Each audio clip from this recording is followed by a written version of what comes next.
Cope Queens, Episode 9, Suck It Up Buttercup. In this episode, we discuss the various types of anxiety disorders and share common statements that should be avoided when speaking to someone who has anxiety.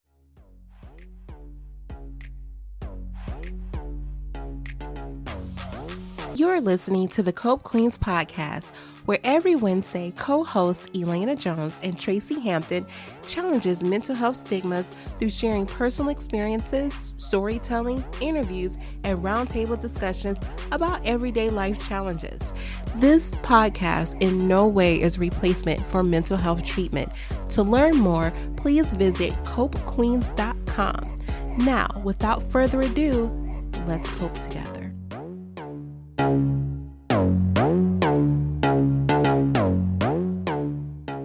Tracy, we've talked before about the things that we've experienced in life, and I've shared that I have been diagnosed with anxiety. It's something that I've known for a few years and something that I constantly work through. But have you ever been in a situation where there are certain things that you say to help someone cope or help someone, or you feel like you're motivating them but not realizing that you may be making the situation worse?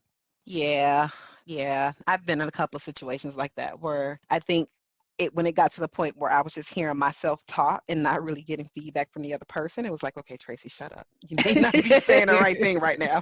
So I definitely feel that. Yeah, I realize the things that I do or say would be things that if you said them to me would send me from 0 to 100. I thought that we should have a discussion to just talk more about what anxiety is, because there's different degrees and there's different types. And there's different symptoms. So it's going to be different for everybody depending on the type of anxiety you have and the degree in which your anxiety impacts you. And it was really interesting to me as I was thinking through some of the things that I've said. I just thought it would be fun to talk about a few things that you should not say to someone who suffers from anxiety, especially if you know. Everyone has moments when they feel nervous or anxious. We're not talking about those periods of I'm just worried about this thing and it lasts for 2 minutes and then I'm over it and I can move on. We're talking about people who have this intense, prolonged feeling of worrying and anxiousness.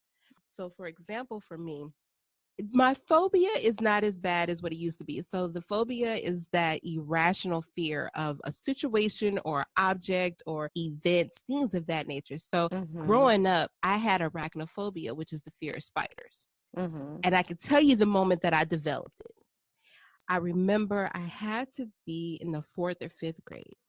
And I remember sitting in our dining room. And I was getting ready to slam down on some pancakes that my mommy had made me that morning. And I was so excited. I can still smell the syrup. I don't even like the smell of syrup now. And I think it's because I have PTSD from that incident. I said, did you have too much of it? No, I think when I smell syrup, it takes me back to being that 10-year-old sitting at the breakfast table with her plate of pancakes in front of her, covered in syrup. And all of a sudden, I go to take a bite of my pancakes, and from the ceiling, this spider crawled down and stopped right in my line of sight. Girl, I lost my mind that day. I don't think I ever screamed any louder than that day in that moment. But after that, I was terrified of spiders. Now, if I see a spider, I just kind of kill it and go on by my business. Now, for all you, you're brave. There's been a couple times that I'll see one and I just be like, look, dog, we all God's children, and I understand that. So you go your way, I go my way, and we'll pretend like this never even happened. But if you are within reach, then I'm going to take you out. And it's just not. It took me a long time to be able to do that. Well, you a step ahead of me. I still pull out the vacuum cleaner and hope the hose can reach it because I'm not touching it. See? And you know what? For me, I'd be like, I have to know you're dead. I feel like if I suck it up in the vacuum cleaner, the moment I go to empty the vacuum cleaner out, it's going to crawl out. It's going to come.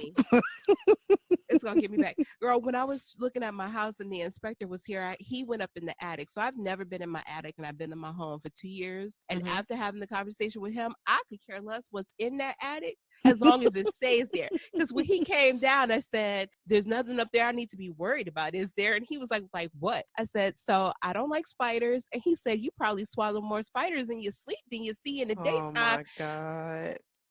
I wanted to punch him. Yeah. You can't say something like that. I wanted to punch him. Like literally, I saw my little 5-foot self swinging my leg up and kicking him in the throat. But I've kind of grown out of that phobia.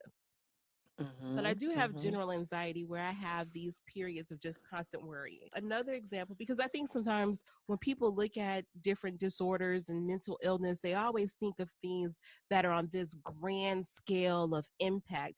And sometimes it could just be small things that we all experience, but someone with a disorder responds to it completely different than someone without a disorder. You and I had talked about what we were going to do for the next few episodes and what new format we wanted to do, if we wanted to do something different. And in my mind, I was thinking about, okay, I need to be able to manage recording, editing, publishing stuff to social media. I still have my motherly duties. I have my Monday through Friday, 8 to 5. I have school. We have all these things that we have going on. It's like if I create a schedule for myself, and I block out times and I schedule everything, I'll be good if I stick to that schedule. That turned into buying 3-4 different types of bullet journals, new markers, stickers, highlighters, drawing out pages, what collections that I'm putting in. I went through this whole thing all because I was worried about how I was going to structure my schedule. So you added more stuff onto yourself. Yes. See, that's what a person with anxiety does. I do that too. I can relate to that to a certain extent.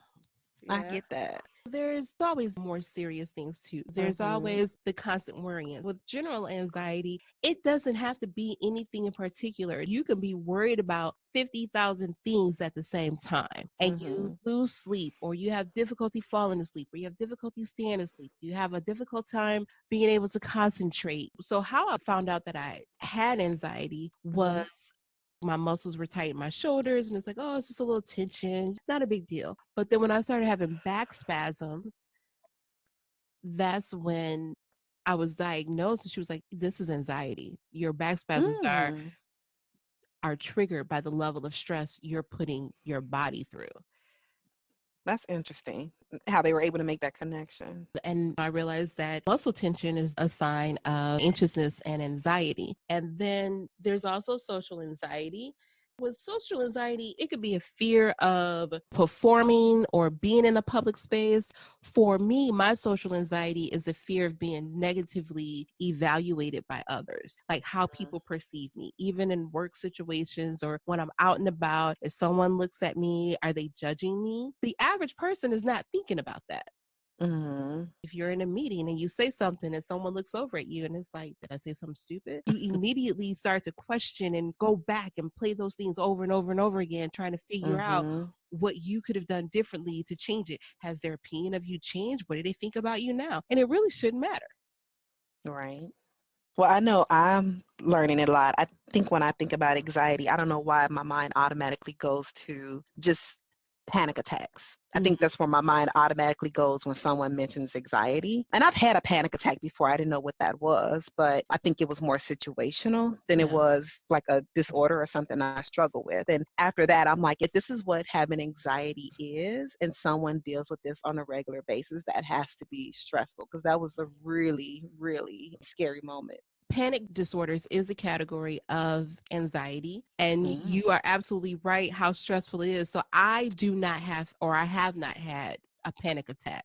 Oh my God. So I've never experienced one, but I've heard about them. But I do know that the thought of experiencing again causes more stress and anxiety than the actual attack itself. Yeah, I read that. I was reading about panic attacks where there are some people who think about it and they have a panic attack thinking about it. Yeah. But the whole experience, it was so scary because I thought I was having a heart attack. It was like my heart was beating so fast and I couldn't calm down. It's like I tried everything to calm myself down, and it lasted maybe a couple of minutes, but it felt like forever, where you just felt like in that moment you were going to die. That's just how I felt. And like I said, I know it was stress related, situational, but just that experience and just thinking about people who do suffer from that on a regular basis, it's like that has to just really be scary. Let's talk about some of the things that you want to avoid saying when someone has an anxiety disorder. And maybe you don't know, and you should just stop saying it to people regardless of if they have anxiety or not.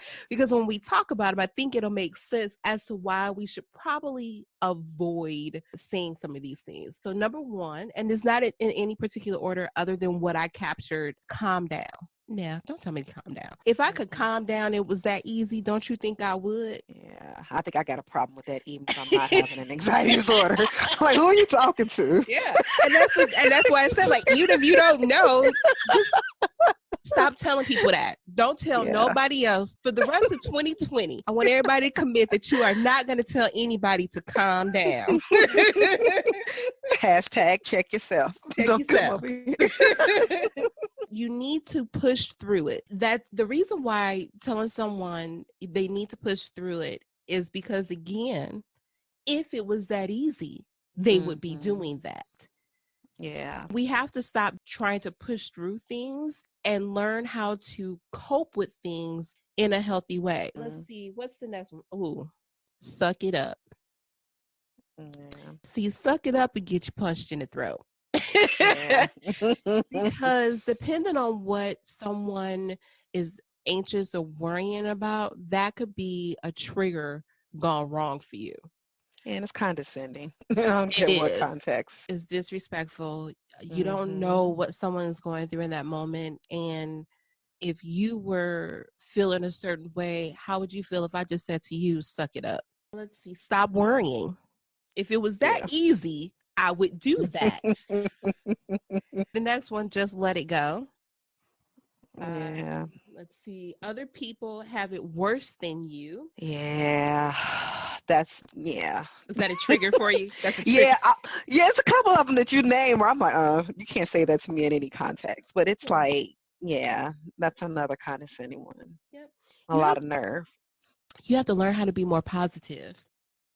And see, for me, I think I am a very positive person. Now, I will say that one of my coping mechanisms is to, in my mind, strategically plot out the absolute worst thing that could happen in any given situation that I'm in or thinking about putting myself in. Because I feel like if I can have a strategy to overcome that or have a way of dealing with that outcome, then I can be okay. So I may bring something up and it may sound completely negative to someone else, but it's not about being negative. I'm preparing for myself. I will survive the zombie apocalypse.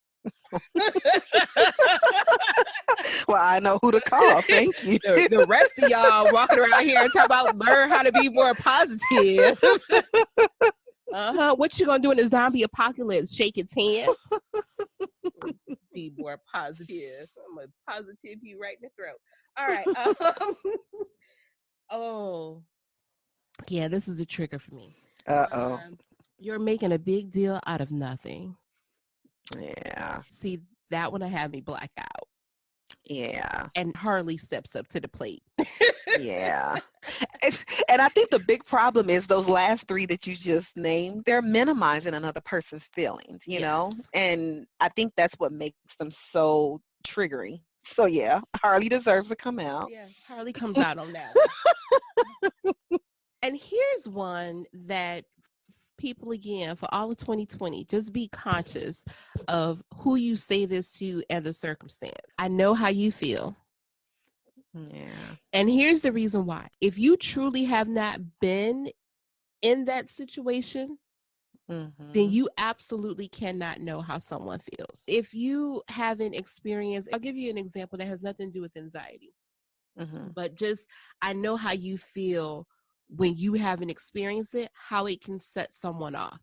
When my father passed, I remember being at the repast, and I remember my uncle coming over to me and saying, I know how you feel. You can't possibly know how I feel because your dad's sitting over there. But you can say, I can understand, because I think conceptually we can somewhat identify, but you don't know how I Mm-hmm. feel if you haven't experienced it. Yeah. I definitely get that with the death of someone. That one I'm not so triggered by, I think only because like I totally get it when it comes to death, but I think that's one of those statements people make when they don't know what else to say and Yeah. they want the other person to feel like they're not alone, you Yeah. know? Then So I say kind of see that. the intention behind it. I don't know with death. I may not feel the same way if I just lost someone and someone said that. I may not have that same reaction because that's another level. But I totally get the sentiment behind a person saying it. It's like a default. A filler. It's a Yeah, filler. it's a filler. Mm-hmm. It's a default. But I'd rather you say you're not alone than to say, I know how you feel if you haven't experienced it. If you've Mm-hmm. experienced it, then tell me in all the ways that you can relate. And I try Mm-hmm. really hard because I'm definitely one of those people where I try to relate to people and let them know they're not alone by sharing a personal Mm-hmm. story. And sometimes it's Mm-hmm. like, well, I don't want you to feel like I'm trying to one up you. I'm just trying to Yeah. show you how I can connect on the level that you're at. And so I definitely Mm-hmm. think that there's a difference in that. Yeah. It is.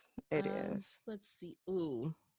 You need to try harder because I'm Yeah. not stressing myself out already saying I'm not doing enough that I need you to come in and tell me to try harder. Yeah. Yeah. Like I'm They can kick already, rocks. yeah.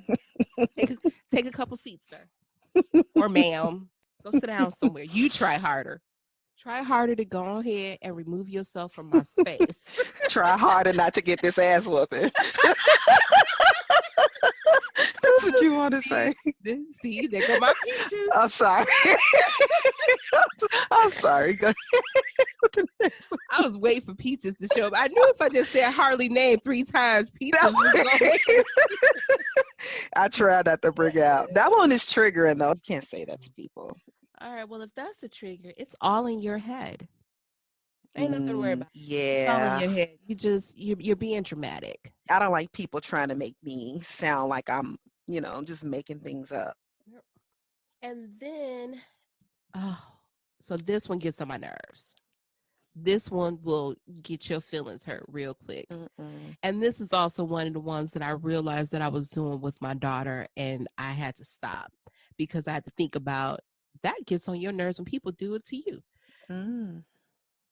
Constantly asking, are you okay? Yeah.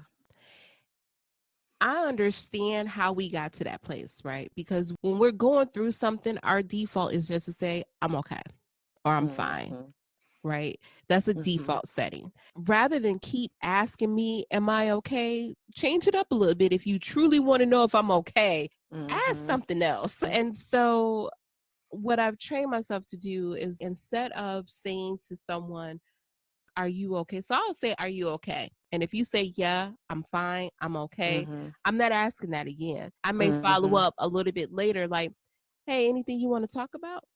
Anything Mm-hmm. bothering you? What good happened in your day today? Did something not so great happen? Yeah. Just so we can get past the are you okay? Because to me, are you Mm-hmm. okay? If I just default, I'm usually going to dismiss you if you ask me that because I don't want to talk Yeah. about it. Yeah, I was going to say with that question, sometimes you may not get the real response because a lot of times people aren't in that headspace to talk about it over and over again. So to kind of shut it down, it's like, yeah, I'm good. Oh, yeah, I'm okay. And that may not be the reality. Yep. And then the last one, and I think we do this because we want to help. And I know that I am real good for doing this. And my goal for 2020 is to not do this to anybody. And that is to say, have you tried? So then you list off all these things somebody could try. Mm-hmm. It's not always that simple. There are things that I can share that I have tried that helps me with my anxiety. I would say for anybody that feels like they are suffering from anxiety, the best thing to do is to work the helping professional, your physician or therapist. One, to find out if you do have an anxiety disorder, but then two, talk through some ways that you can self-manage that. And if it can't be self-managed, then figure out what those other medicinal avenues are. But I definitely think the Mm-hmm. conversation should be had. Yeah, absolutely. Also with that, I did hear that peppermint oil and lavender oil are good for stress, anxiety, and things like that. So Yeah. definitely a fan of essential oil. Yep. So I had never really been into it, but I want to try it out. I just ordered chakra bracelets that also have lava rocks. So the lava rocks hold essential oils. Because I did That's some what research. oh, I'm sorry. I just bought one. I have mine on Do now. you? Yes, it has my birthstone, which is your birthstone.